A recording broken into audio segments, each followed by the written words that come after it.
Hello, everyone. Welcome to Developing Palates. I'm Aaron Loomis, and with me, as always, is Jiunn Liu. How you doing, June? Good. Rainy Saturday, doing some video reviews.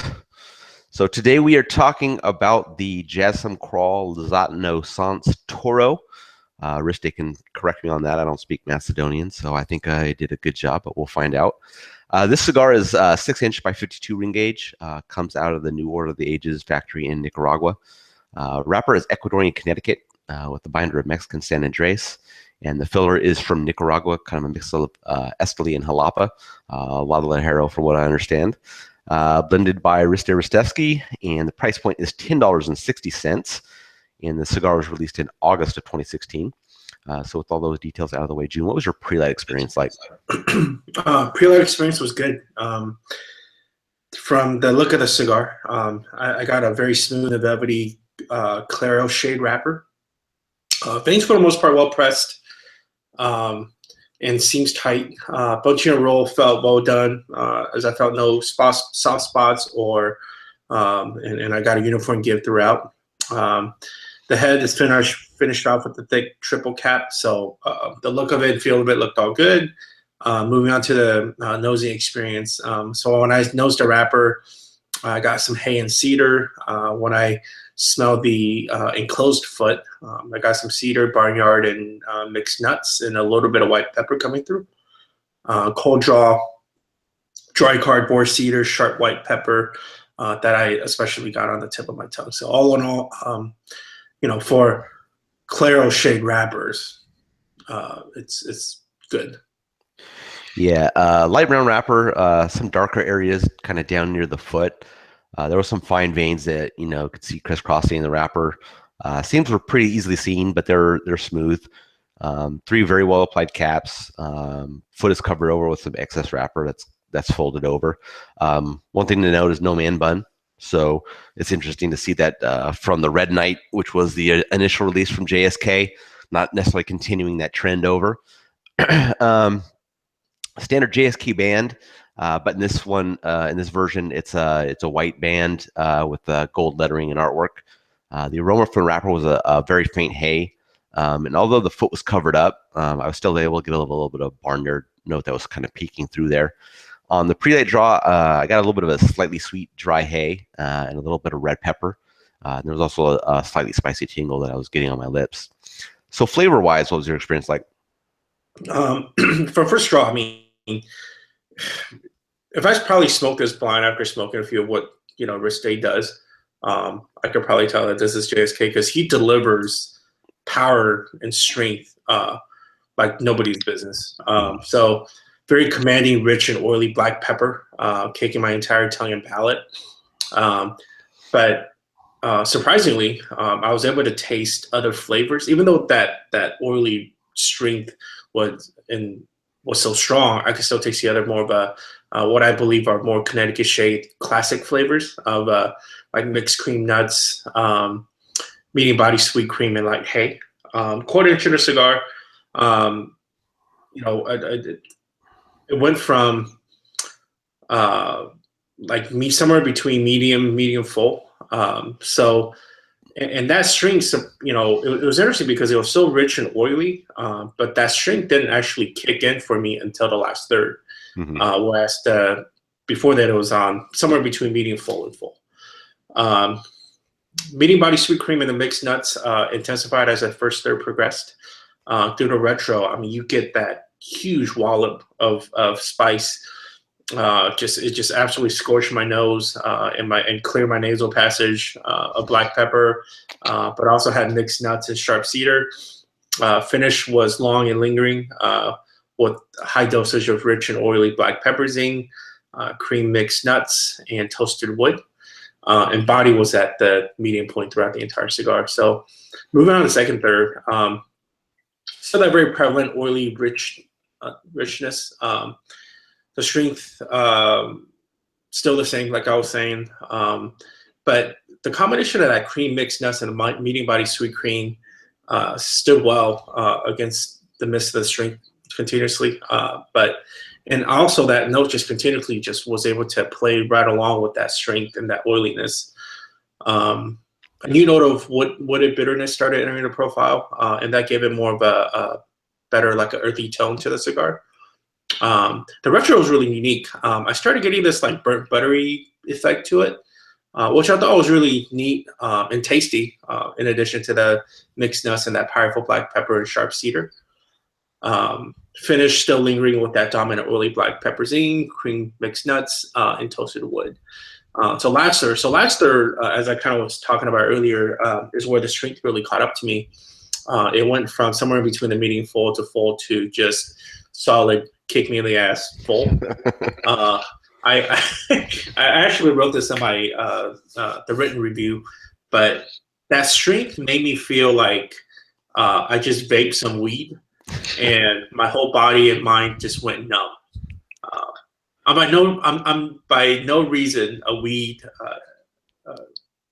head or a pothead, but like most people, they know how to freaking they know what it feels like to smoke weed. So, and that's exactly what it felt to me. As a matter of fact, I remember laying back on my chair that I was smoking, and I had to just I was in a daze for a little bit. So the first half of the last third was the same for it mimicked the second third. The latter half started losing on some of the distinctiveness of the especially the meaty body sweet creamy mixed nuts. But this was offset by having that burnt buttery note on the retro and now on the finish as well. So it tapered off a little bit, but man, I mean, as I kind of expected, talking to Riste and just reading about what other people thought about the cigar, it was a really rich and powerful, not your granddad's Connecticut shade. Yeah. Yes, for me, the cigar started with like a muddled mix of cinnamon, black pepper, and wood. And then after a few draws, that cinnamon dialed back quite a bit, and that black pepper and the wood mix was taking the front stage there. The black pepper was slightly creamy, kind of coated my palate, but there wasn't like a bite to the pepper. And then a quarter-inch in, I was getting like a toasted bread note, and the toast level was like at the just before burnt stage. So it wasn't like an off-putting burnt taste, but you just knew it was like right there at the edge. There was pepper and wood in the background, and that high toast level for the bread was also present on the retrohale. Half-inch in, toast level decreases to kind of like a very light toast, but the retrohale kept a higher level toast, but not quite that near the burnt level. An inch in, that light toast remained with the black pepper. It was still pretty noticeable in the finish. And then an inch and a quarter, the toasted bread had changed to a toasty oak with kind of that black pepper on the finish. And then as the third was coming to a close, the toasty oak was a bit dry, but it had become fuller and still had some of that black pepper on the finish. And the strength level was just slightly above medium for me at that point. Getting in the second third, the oak lost a lot of the toast, and a slight bit of cream had joined in. There also wasn't much black pepper anymore on the finish. The slightly creamy oak is what was present on the retrohale. And then a half-inch in, the slightly creamy oak remains and had gained a slight bit of sweetness to it. Inch and a half in, cream goes away. The oak becomes a little bit drying.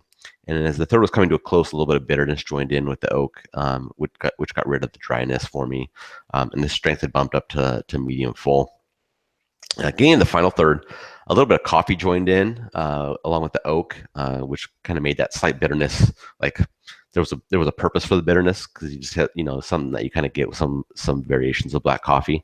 And the coffee note was also present on the retrohale. And then a quarter-inch in, coffee note goes away, and the bitterness increased a little bit to go along with that oak. And then a half-inch in, the oak transitioned to a grassiness, while a little bit of that bitterness remained. And then an inch and a half, the bitterness mellowed out quite a bit, and that grassiness really became pretty full. And that's kind of how the cigar finished out for me. And the strength level at that point was just shy of completely full. So it had definitely, built up over the course of the cigar. So performance-wise for burn and draw, what was your experience like? Very good. Very good burn. Total smoking time was a little short for a Toro at hour 15 minutes, but I think part of that issue was me. I drew on the cigar more frequent than I typically do, and I think it was because I was high. So, but that's okay. I mean, still, good burn time. Burn line was straight, and ashes out on strong after averaging 2-inch ash marks. Draw was perfect. I cut the cigar around the second cap, and that yielded the perfect draw for me. Yeah, burn line was a little bit wavy, but it always kept up with itself. And the ash increments I was getting was about inch and a quarter, so that was pretty good. For the draw, it was just a little bit slightly tighter than I prefer. That's not any bad marks against the cigar. I still felt I was able to get full draws. There was no kind of restrictions on me at all, so I thought it was pretty good. So, what were your overall thoughts on the cigar? So far I've only smoked his JSK Red Knight. And at that point, I thought that was wolf in sheep's clothing. I take that back because I feel like this is, especially knowing that it's such an unassuming Connecticut shade Claro wrapper. It's got this white band that's like very unassuming. I mean, it's a nice band, but it's like more unassuming, not like super in your face. Mm-hmm. But overall, I thought this was, it was, if anything, it was very impressive for one note. That the Ligero dominant oily richness that I got, I feel like it was very like almost like it was a powerful cigar that should be made in this way. Like all powerful cigars should taste like this, meaning it doesn't dry your palate. It's actually a mouth-watering, rich and oily kind of a feel to it, and to have that amount of strength and also have the other flavors pull through just as well. I thought that was really impressive. And perhaps it's I think it's a testament to what Reste does in his blending capabilities. In my review, I wrote, Robo Crafter's a new sheriff in town, move over. Yeah.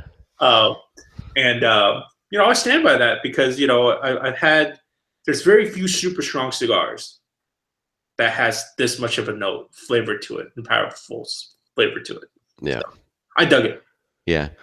Yeah, this is definitely not a traditional Connecticut. It's got that fuller strength and that flavor profile through the first 2/3. Then I started getting some of those more traditional Connecticut shade flavors. Where I got that grassiness, and I'm okay with grassiness. That's not a turnoff to me on a Connecticut shade cigar. But I just thought it was very interesting that you could get those flavors with a full strength level. Mm-hmm. So I just thought that was really nice. I don't recall experiencing that before, where you can have some of those. And this is just in the final third and second half of the final third. So it was just a short term where I was getting that, but it was very interesting. Typical kind of smokers, this is not your cigar. Don't get into it expecting that it's going to blow you away in regards to the strength level. So just that's a disclaimer. So, but people that like full strength cigars that kind of stay away from Connecticut's because they can't provide that, I think this may be the perfect thing for them to be able to add to their rotation of cigars. It may take them down that Connecticut path a little bit. And I think there's a lot of new Connecticut's coming out right now that have a fuller strength level, maybe not at this level, but something that could still, provide some strength while they're getting the ability to smoke a Connecticut. So that kind of take that into account. I thought it was unique, and it's just something I'll definitely revisit at the times I'm looking for a powerhouse cigar. But just like you said, powerhouse cigar, but a really good flavor delivery at the same time. So like you said, it's rare that you get both of those components in the same cigar. So definitely something worthwhile. So getting into the scoring, I gave it a 7 even, and you gave it an 8.20. How do you think the score matches up with your experience?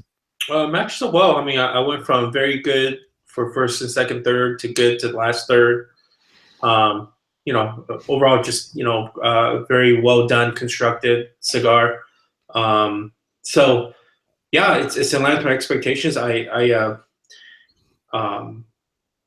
glad that I smoked this cigar towards the latter part of the year, because in the beginning of our DevPal endeavor, I would not have appreciated any strong cigars.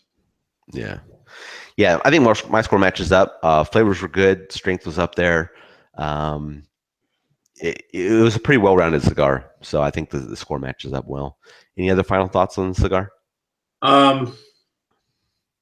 No, just go try it. I mean, JSK is such a little brand that um, I feel like it's one of those where with so many typical high strength kind of you know American smokers, they don't know about it, and this is one of those that's should be on people's radars to try out. That loves their super strong stuff.